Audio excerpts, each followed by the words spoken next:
ვიცე-პრემიერი და ენერგეტიკის მინისტრი კახი კალაძე საპრეზიდენტო არჩევნების ფონზე ენერგეტიკაში ინვესტიციების შეფერხებას გამორიცხავს. კახი კალაძის განცხადებით, მთავრობა ინვესტორებს მათთვის სასურველ პირობებს უქმნის. ამ ინტერესს საპრეზიდენტო არჩევნები ნამდვილად ვერ შეუძლებს ხელს, იმიტომ რომ ჩვენ ისეთ პირობებს უქმნით უცხოელ ინვესტორებს, რომ ისინი საკუთარ თავს გრძნობენ როგორც საკუთარ სახლში. ამიტომ ამ მიმართულებით არანაირი პრობლემა არ არსებობს.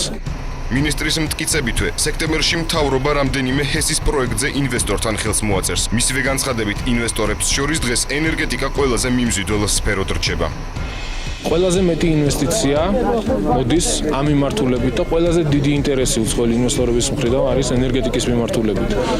ჩვენ სექტემბერში გეგმავთ და თქვენ თვითონ ნახავთ, თუ რამდენი ხელშეკრულება გაფორმდება ახალი ჰიდროელექტროსადგურების მშენებლობასთან დაკავშირებით.